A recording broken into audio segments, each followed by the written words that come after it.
हर इंसान की ज़िंदगी में कोई न कोई गली ऐसी होती है जहां पहुंचने के लिए उसे पता पूछने की ज़रूरत नहीं होती। दशकों से कश्मीरी अवाम के लिए, खासकर यहाँ के नौजवानों के लिए, इकबाल पार्क की गली भी कुछ वैसी ही थी। ख्वाबों से भरी आंखें और जोश से भरे उनके कदम खुद ब खुद बक्सी स्टेडियम पहुंच जाते थे। किसी भी अवाम की तहजीब में जब घर से अजीम कोई और ठिकाना बन जाता है तो अपने आप में तारीख में दर्ज होता है। बक्सी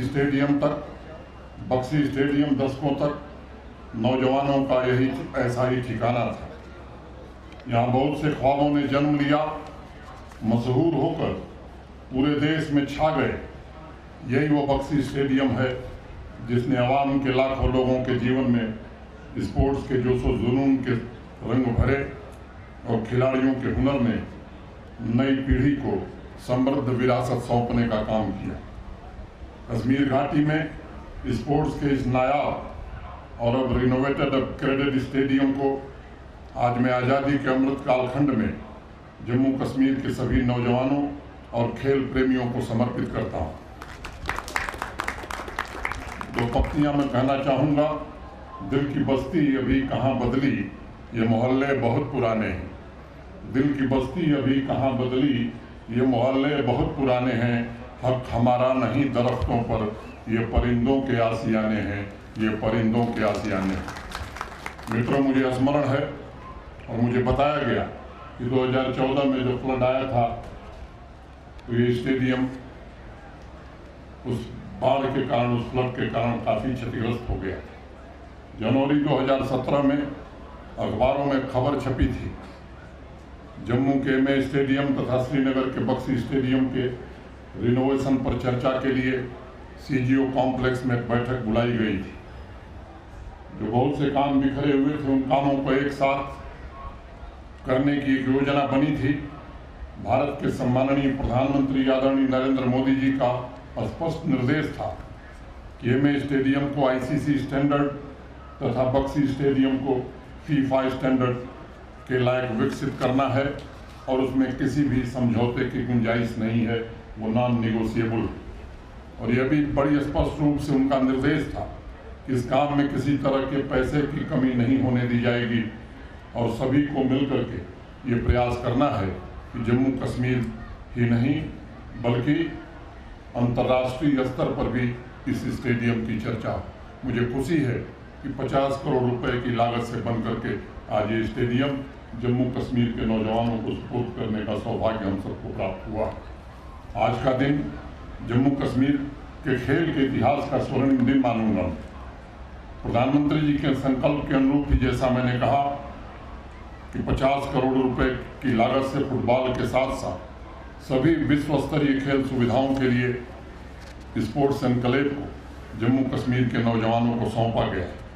ये भी बताना आवश्यक समझता हूँ कि अगस्त 2020 में जम्मू कश्मीर का जब से काम देखा जा रहा है, इस स्टेडियम की रिनोवेशन अपग्रेडेशन को जल्द से जल्द पूरा किया जाए, इसकी अनेक कोशिशें हुई हैं। मैं धन्यवाद देना चाहता हूँ स्पोर्ट्स के हमारे प्रिंसिपल सेक्रेटरी को, स्पोर्ट्स काउंसिल की सेक्रेटरी को, बाकी हमारे डिविजनल कमिश्नर पांडुरंग कोले को, एनपीसीसी के अधिकारियों और जो लोग भी इस निर्माण से जुड़े रहे हैं, उन सभी के प्रति मैं हृदय से आभार व्यक्त करना चाहता हूँ। और ये सपने मुझे लगता है कि यहाँ के हर नौजवान का था। ये सपने जम्मू कश्मीर और भारतवर्ष के महान फुटबॉल प्लेयर मोहम्मद शफी का था, अब्दुल मजीद का, काकरू का, अरुण मल्होत्रा का, नज़ीर अहमद भट्ट का, मेहराजुद्दीन वाडू के भी थे। और आज यहाँ उपस्थित युवा जोश का यह समुंदर एक बार फिर से उन स्वर्णिम दिनों को वापस लाने के लिए लालायित। काकरू साहब को जब पिछले साल लाइफ टाइम अचीवमेंट अवार्ड से नवाजा गया था तो वह सिर्फ उनका व्यक्तिगत सम्मान नहीं था। माँ भारती के लिए उन्होंने जो गौरव हासिल कराया था, ये उनकी सेवा समर्पण भावना के लिए 130 करोड़ भारतवासियों की तरफ से उनके प्रति कृतज्ञता ज्ञापित की गई थी। कई पुरस्कार स्वयं पुरस्कार पाने वालों के कद की वजह से शोहरत पाते हैं और मुझे लगता है कि जम्मू कश्मीर में हमारे अनेक सीनियर तथा आज के वर्तमान नौजवान खिलाड़ियों ने जिस संकल्प और समर्पण के साथ खेल के मैदान में अपने जौहर और करतब दिखाए हैं, सतत परिश्रम के साथ स्पोर्ट्स कल्चर को जिंदा रखा है, वह निश्चित रूप से अनमोल है। मुझे अत्यंत प्रसन्नता है कि आज सफ़ी साहब, काकरू साहब की लेगेसी वो दानिश फारूक जैसे यंग फुटबॉलर आगे बढ़ा रहे हैं। मुझे आदिल तेली, आरिफ खान, फिजा नज़ीर, उमरान मलिक, बिल्किस, चैन सिंह, इकरा रसूल, बौलीन कौर, अब्दुल समद, शुभम खजूरिया, सादिया तारिक, आदिल अल्ताफ जैसे अनेक नौजवान खिलाड़ियों पर गर्व है। और मैं आज कह सकता हूँ कि पूरी दुनिया के किसी भी मंच पर वो भारत का तिरंगा लहराते हुए आगे बढ़ेंगे और जम्मू कश्मीर का नाम निश्चित रूप से रोशन करेंगे। दोस्तों, मुझे जम्मू कश्मीर की युवा पीढ़ी पर, युवा शक्ति पर पूरा भरोसा है, गर्व है। अपने पराक्रम से उन्होंने अनेक चैंपियनशिप में न केवल जम्मू कश्मीर का बल्कि हिंदुस्तान का परचम लहराया है। आज देश में जम्मू कश्मीर को स्पोर्ट्स का पावर हाउस बनते हुए लोग देख रहे हैं, लेकिन ये दुर्भाग्यपूर्ण बात है कि अथाह ऊर्जा और अथाह संभावनाओं के बाद सही रास्ता और सही संसाधन अनेक नौजवानों को नहीं मिल रहे। कुछ नौजवानों ने गलत रास्ता अख्तियार किया और मैं फिर से एक बार भारत के सम्माननीय प्रधानमंत्री जी के प्रति आभार व्यक्त करना चाहूँगा कि स्पोर्ट्स सेक्टर में खासतौर से जम्मू कश्मीर को जिस तरह से PMDP में उन्होंने मदद की, आज लगभग जम्मू कश्मीर के हर जिले में स्पोर्ट्स स्टेडियम और इंडोर स्टेडियम बन गया। एक दो जगह जहाँ काम नहीं हुए थे, मुझे बताया गया कि ज़मीन की उपलब्धता नहीं है, 3-4 दिन के अंदर ही ज़मीन की उपलब्धता करा दी गई है। मैं समझता हूँ वो काम भी जल्द से जल्द पूरे कर लिए जाएंगे। इस स्पोर्ट्स सेक्टर में जो हताशा थी, जो निराशा थी, उस निराशा को समाप्त करके उम्मीद की किरण जगाने का प्रयास हो रहा है। स्पोर्ट्स कल्चर को आवाम के जीवन का अभिन्न अंग बनाने का एक नया प्रयास प्रारंभ किया गया है। मुझे स्मरण है कि जम्मू कश्मीर के शहरों गांवों में लगातार मेरी भी मुलाकात नौजवानों से होती है। मैं महसूस करता हूं कि नौजवानों में जज्बा है कुछ कर गुजरने का, ये लालायित है। ब्लॉक, जिला, डिवीज़न खेल की संस्थाएं थीं, लेकिन बहुत कागज पर चल रही थी। पंचायतों में मैं देख रहा हूं कि युवाओं की अपार क्षमता और संभावनाएं हैं, असीमित ऊर्जा है। अब कोशिश की जा रही है उसे चैनलाइज करने की। जैसा अभी चीफ सेक्रेटरी साहब ने बताया, बैक टू विलेज कार्यक्रम में नौजवानों को स्पोर्ट्स किट उपलब्ध कराने का काम हुआ था और आज मैं कह सकता हूं कि लगभग हर पंचायत में स्पोर्ट्स फील्ड बना दिए गए हैं। स्पोर्ट्स इंफ्रास्ट्रक्चर पर काफ़ी काम हुआ है। खेल प्रतिभाओं को बड़े से बड़े प्रतियोगिता में हिस्सा लेने के लिए प्रोत्साहित भी किया जा रहा है और उनकी मदद भी की जा रही है। इसका नतीजा हुआ है कि गांव से लेकर शहर तक खेल एक जन अभियान बन गया है। जिस यूनियन टेरिटरी में पूरे साल में, जैसा बताया गया अभी, कि 4-5 लाख खिलाड़ी खेलते थे, वहीं कोविड के बावजूद पिछले साल 70 लाख लोगों ने खेल में हिस्सा लिया और इस वर्ष मैं उम्मीद करता हूं कि संख्या उसकी दुगुने से ज़्यादा होगी। ये कोई छोटी मोटी उपलब्धि नहीं है मित्रों, ये भावी पीढ़ी को तराशने का, उनकी प्रतिभा को सही दिशा देने का एक आंदोलन है। आज जम्मू कश्मीर स्पोर्ट्स काउंसिल खिलाड़ियों को गांव-गांव में जाकर तराशने का काम कर रहा है। जिन नौजवानों में बाधाओं से जूझने की, चुनौतियों को तोड़ने की क्षमता है, उनके लिए अनंत अवसर उपलब्ध कराए जा रहे हैं और उन्हें मैदान में जम्मू कश्मीर के सामर्थ्य को साबित करने का पूरा अवसर प्रदान किया जा रहा है। हम ये सुनिश्चित करना चाहते हैं कि हमारी बच्चियों को भी स्पोर्ट्स में अपनी प्रतिभा दिखाने का बराबर अवसर मिले। इसको ध्यान में रखते हुए सभी 20 जिलों में rugby, football, cricket, volleyball, kabaddi, hockey की विमेन टीम्स का भी गठन किया गया है। यहाँ खिलाड़ियों के सामने एक और समस्या थी, उनके कैरियर प्रोग्रेशन को लेकर। जितना अच्छा वो खेलते थे, मैं समझता हूँ उस तरह का अवसर यहाँ उपलब्ध नहीं था। यहाँ भी मेरे पूर्व सरमद साहब ने चर्चा की थी, स्पोर्ट्स पॉलिसी बनाई गई है, सभी स्टेक होल्डर से चर्चा करके बनाई गई है। राष्ट्रीय अंतर्राष्ट्रीय प्रतियोगिताओं में मेडल्स पाने वाले खिलाड़ियों के रकम की राशि भी बढ़ा दी गई है और उन्हें टूर्नामेंट तथा एजुकेशन के हिसाब से गजेटेड और नॉन गजेटेड नौकरियां भी देने का संकल्प कर लिया गया। 2014 से 2021 का बैकलॉग जल्दी से जल्दी उन वैकेंसियों को भर कर हम खत्म करना चाहते हैं। स्पोर्ट्स की प्लेयर सेंट्रिक नीतियों और व्यापक जन आंदोलन ने जम्मू कश्मीर में स्पोर्ट्स के प्रति आवाम की सोच को बदलना शुरू किया है। सभी पंचायतों में जब प्ले फील्ड स्पोर्ट्स किट का डिस्ट्रीब्यूशन हो, नौजवानों ने डिस्ट्रिक्ट हेडक्वार्टर्स में भी मॉडर्न सुविधाओं की डिमांड की और मुझे आप बताते हुए प्रसन्नता है कि आज 20 जिलों में 22 इंडोर मल्टीपर्पज हॉल बन गए हैं। 40 अत्याधुनिक ग्राउंड स्पोर्ट्स टूर्नामेंट ऑर्गेनाइज करने में जम्मू कश्मीर स्पोर्ट्स काउंसिल पूरी तरह तैयार है। स्पोर्ट्स इंफ्रास्ट्रक्चर को अत्याधुनिक और मजबूत करते हुए स्पोर्ट्स की विभिन्न विधाओं में 38 खेलो इंडिया सेंटर स्थापित कर दिए गए हैं। अभी 948 स्पोर्ट्स के इंफ्रास्ट्रक्चर पर काम चल रहा है। इसे इसी वित्तीय वर्ष में पूरा कर लिया जाएगा। इस साल जम्मू कश्मीर में स्पोर्ट्स की एक्टिविटीज नए रिकॉर्ड कायम कर रही हैं और दूर दराज के इलाकों में भी आवाम को ढेर सारे यादगार परफॉर्मेंस देखने को मिल रहे हैं। हमें इस मोमेंटम को बनाए रखना है और पूरी कोशिश करनी कि जम्मू कश्मीर के नौजवान स्पोर्टिंग टैलेंट आने वाले समय में इंटरनेशनल टूर्नामेंट में देश का प्रतिनिधित्व करें।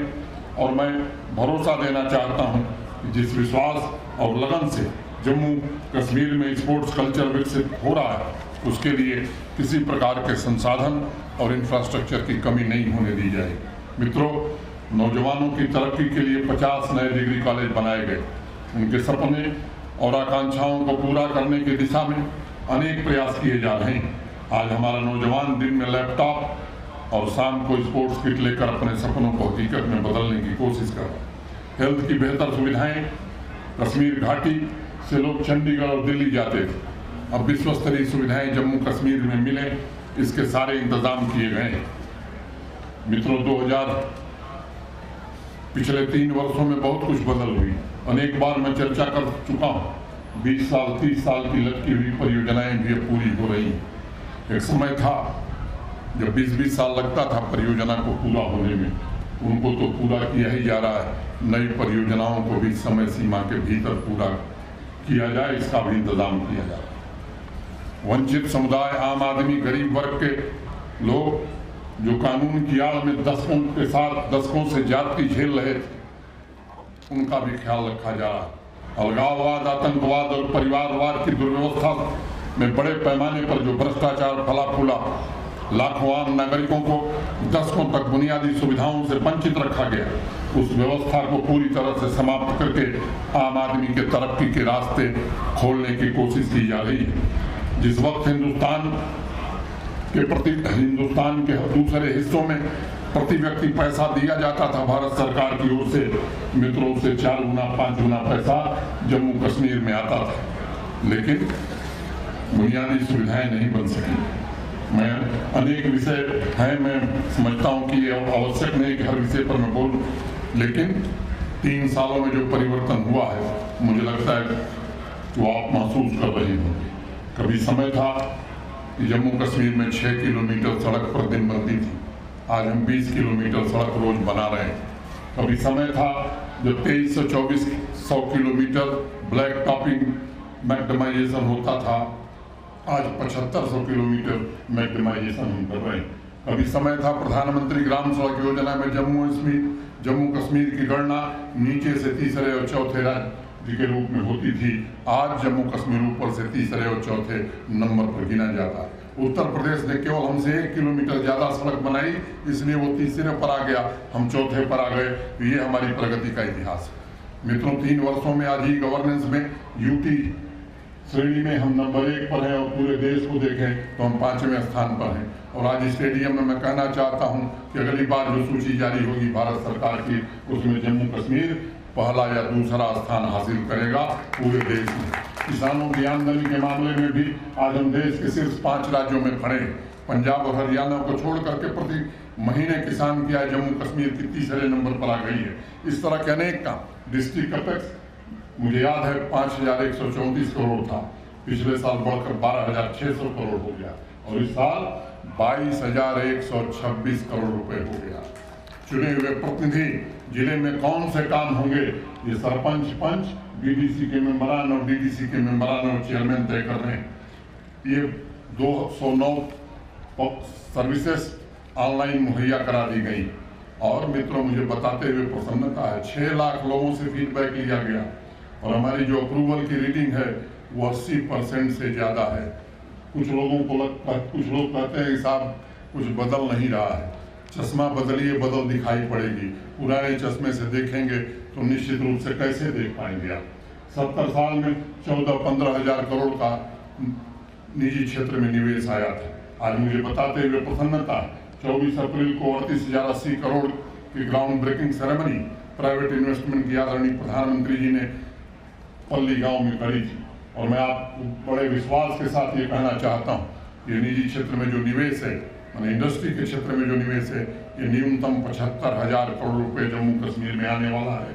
और यहाँ के 6-7 लाख नौजवानों को नौकरी की गुंजाइश में बनेगी। 22 मेडिसिटी के प्रस्ताव स्वीकृत हुए हैं, 4400 करोड़ रुपए के बड़े बड़े अस्पताल यहाँ भी बनेंगे।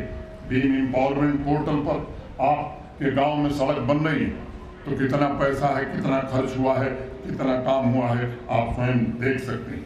1 लाख करोड़ रुपए के हाईवे और टनल के प्रोजेक्ट आज जम्मू कश्मीर में चल रहे हैं। पिछले 3 वर्षों में 30,000 सरकारी नौकरियां लगभग दी जा चुकी हैं। 5.2 लाख लोगों को स्वरोजगार के अवसर प्रदान किए गए, उन्हें आर्थिक सहायता दी गई है। 5 लाख ग्रामीण महिलाओं को सेल्फ हेल्प ग्रुप से जोड़ा गया है और बॉर्डर एरिया में रहने वाले 3.5 लाख नागरिकों को आरक्षण का लाभ भी दिया गया। और इस साल पिछले 7 महीने में 1 करोड़ 11 लाख टूरिस्ट जम्मू कश्मीर आया है। मैं कह सकता हूँ इतिहास में इतना टूरिस्ट जम्मू कश्मीर में कभी नहीं आया था। जम्मू था श्रीनगर में 2 नए एयरपोर्ट टर्मिनल बन रहे हैं। मुझे याद है 2020 में 32 फ्लाइट चलती थी श्रीनगर से, अब 110 फ्लाइट चल रही। जम्मू से 6 फ्लाइट चलती थी, आज 48 चल रही। इसके बावजूद भी बदल नहीं दिखाई पड़ रही। मित्रों, एक बड़ी बात आज हम लोगों ने फैसला किया है, public service guarantee act Jammu Kashmir में लागू और अनेक सुविधाएं, अनेक सर्विसेज आवाम को फिजिकल मोड में हम दे रहे थे। आज हमने फैसला किया है कि अब ये फिजिकल मोड में नहीं होगा, बल्कि पूरी तरह से ऑनलाइन आज कर दिया गया है। इसका मतलब है कि अब अगर कहीं सर्विसेज में दिक्कत है तो जिस अधिकारी के पास वो रुकेगा फिर वो ऑटोमेटिकली आगे बढ़ जाएगा, उस पर पेनाल्टी भी लगाई जा सकती है, इसकी भी व्यवस्था की गई है। और आज मैं कहना चाहता हूँ कि 5 अगस्त 2022 का ये फैसला जम्मू कश्मीर को भ्रष्टाचार मुक्त बनाने का एक महत्वपूर्ण कदम है। और आज इस ऐतिहासिक दिन पर हम संकल्प लेते हैं कि जम्मू कश्मीर से भ्रष्टाचार की जड़ों को नस्तनाबूद करके रहेंगे और इस दिशा में हमने ये फैसला किया। आज से शुरू हुआ हमारा ये अभियान, ये रुकने वाला नहीं है। खत्म तभी होगा जब भ्रष्टाचार पूरी तरह समाप्त होगा। मेरे नौजवान दोस्तों, आज़ादी का अमृत महोत्सव देश की 75 साल की लंबी यात्रा का उत्सव। आज हम यात्रा के उस मोड़ पर खड़े हैं जहां जम्मू कश्मीर के सर्वांगीण सर्वस्पर्शी विकास के संकल्प को जमीन पर इम्प्लीमेंट करने की कोशिश की जा रही। सफलता के नए कीर्तिमान स्थापित किए जा रहे हैं। मुझे उम्मीद है आप सभी पूरे सामर्थ्य के साथ इसी तरह राष्ट्र के निर्माण में योगदान देंगे और खेल की दुनिया में हमारे स्पोर्टिंग टैलेंट भारतवर्ष का परचम लहराएंगे। मुझे ये भी पूर्ण विश्वास है कि बक्सी स्टेडियम में बेहतरीन ट्रेनिंग प्राप्त करके बेहतरीन संसाधनों को मुहैया कराकर नौजवान टैलेंट्स को तराशने का सिलसिला बदस्तूर जारी रहेगा। अपनी वाणी को विराम देने के पहले फिर 2 पंक्तियां आप लोगों के लिए। दिल की आवाज में आवाज मिलाते रहिए, दिल की आवाज में आवाज मिलाते रहिए, जागते रहिए जमाने को जगाते रहिए, जागते रहिए जमाने को जगाते रहिए। दौलते इश्क नहीं बांध के रखने के लिए, दौलते इश्क नहीं बांध के रखने के लिए इस खजाने को जहां तक हो लुटाते रहिए, इस खजाने को जहां तक हो लुटाते रहिए। वही काम जम्मू कश्मीर प्रशासन कर रहा है। ये मैं कहते हुए आप सबके प्रति हृदय से कृतज्ञता ज्ञापित करते हुए और जो खिलाड़ी दूर दूर से आए उनके उज्जवल भविष्य की कामना करते हुए मैं अपनी बात को यहीं पूरी करता हूँ। और एक अंतिम बात मेरी रह गई। इलाही बाग स्टेडियम डाउनटाउन ये पूरी तरह बन करके तैयार है। 15 अगस्त के पहले इसका भी लोकार्पण इसको भी आपको समर्पित किया जाएगा। बहुत बहुत धन्यवाद। जय हिंद। हमसे जुड़े रहने के लिए हमारे YouTube चैनल को सब्सक्राइब करें और नई वीडियो की नोटिफिकेशन के लिए बेल आइकॉन को दबाएं। अगर आप ये वीडियो Facebook पर देख रहे हैं तो लाइक जरूर करें और ज्यादा से ज्यादा शेयर करें। इसी तरह के और भी अपडेट्स के लिए फॉलो करें हमारा Instagram पेज himachal.kesari।